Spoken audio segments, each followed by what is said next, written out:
Welcome back to the Velvet Story, where every word touches a heart and every chapter brings you closer to the soul of the story. What happens when pain knocks not once, but again and again at the same door?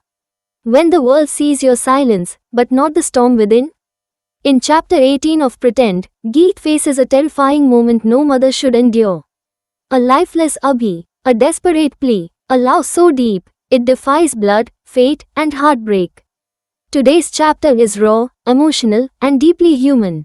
Stay with me as we unravel the power of maternal love and the quiet desperation that drives it. Don't forget to like, subscribe, and click the bell icon to keep traveling through Geet and Maan's story, one chapter at a time. Let's begin. Geet walked into the OT to see him, and her heart wrenched at the sight. There he was, lying lifeless on the bed.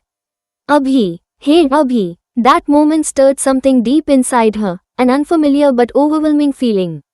A motherly instinct, fierce and raw, that until now had been just a dormant part of her being.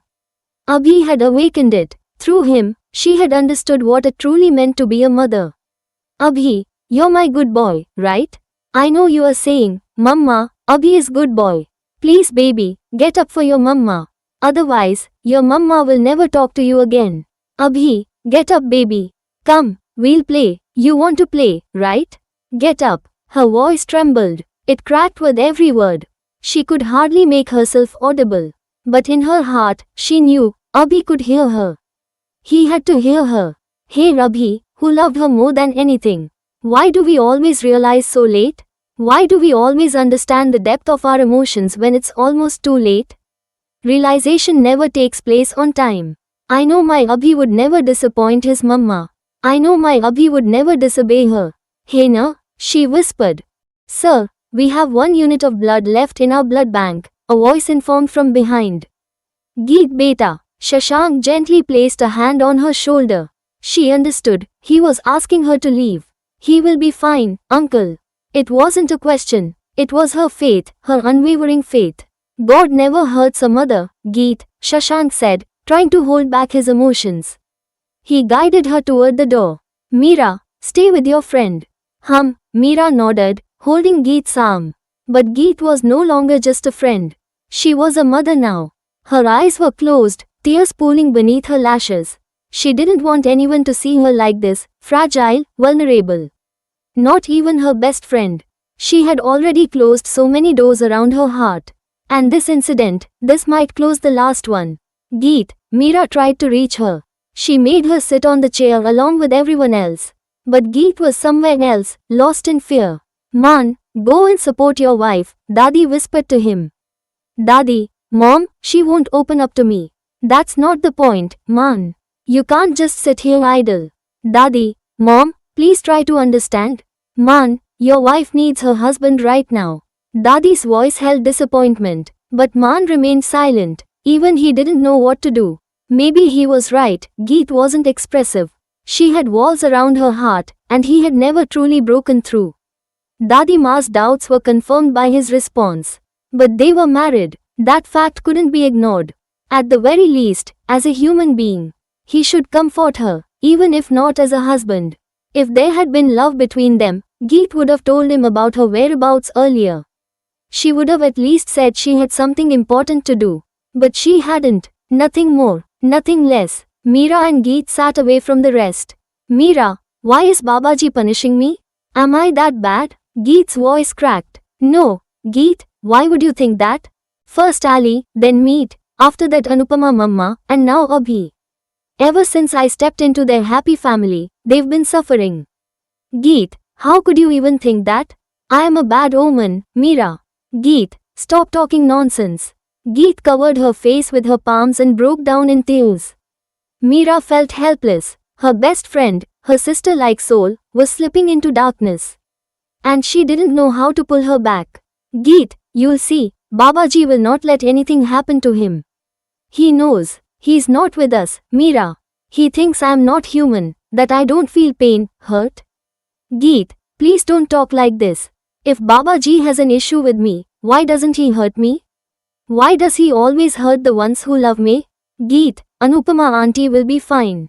And Abhi too, you'll see. Geet didn't reply. Her mind was clouded with every cruel word she had ever heard.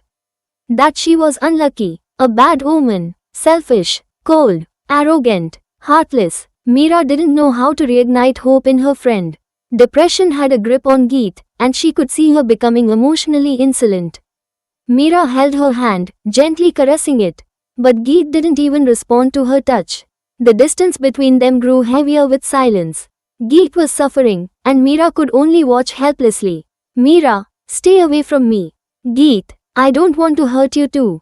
I don't want to see you getting hurt. Geet, what rubbish are you talking? Meera's voice trembled. She had feared this moment, and now Geet had allowed negativity to consume her. Please, go away, Meera. Meera stood up and left her alone. If she argued with her now, it would only deepen her sorrow. And she couldn't afford to worsen things for Geet at a time like this. Geet sat there, blank, still, lifeless. Her thoughts were louder than the world around her. Maan, from a distance, understood. This moment was inevitable. He was scared, not of her words but her rejection. What if she did something reckless? How could he tell Dadi Mom that this marriage between them was a lie? He felt terrible seeing Geet so distant. But she had never really shared anything with him, unless necessary. Scene shift to OT. Sir, we need more blood. We've already used what we had left in our blood bank. Another doctor said, I'll contact other hospitals, maybe they have it.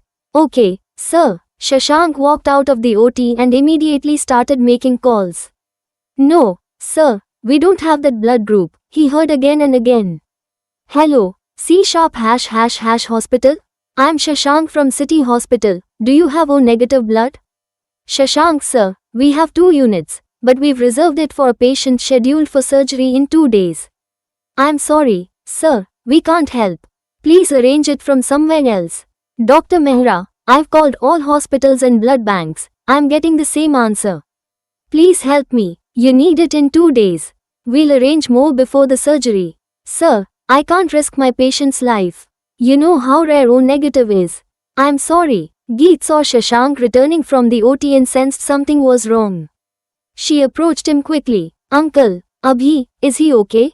She asked, anxiety laced in every syllable. He didn't respond immediately. What happened, uncle? Geet, we need more blood, and we've used the last unit we had in our bank. Then call other hospitals, blood banks. I already have, and only one hospital has it, he added, frustrated. Then what's the problem? They've kept it for a patient. The surgery is in 2 days. They won't risk their life. Let me talk to them. Geet, I think we should just make a public announcement. We can't depend on them. Please, uncle, just once, let me try. Everyone watched them but didn't know which blood group was needed. Hello, sir, I'm calling from City Hospital.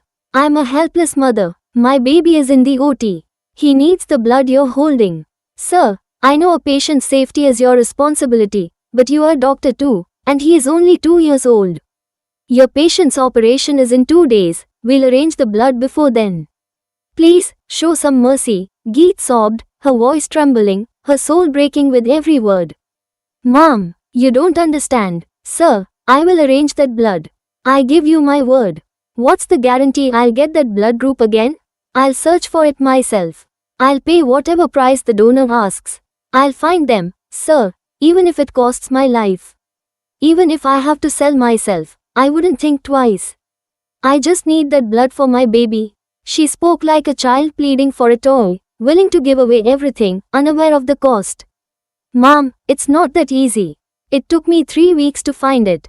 He said gently, please, sir, please, I promise you, I will find it. A pause. Okay, he finally said. Even he couldn't say no to a mother. Thank you, Geet whispered through her tears. Uncle, he agreed. She turned to Shashank. Now my Abhi will be okay. He nodded and immediately instructed the ward boy, bring 2 units of O negative blood from C hospital. Okay, sir, bring it quickly, he ordered. O negative, Maan repeated softly. Maan, Dev, and Annie had overheard. They rushed to Meera, who sat with her head down. It's O negative blood that's needed? Maan asked. Yes, Meera said, unsure and tense.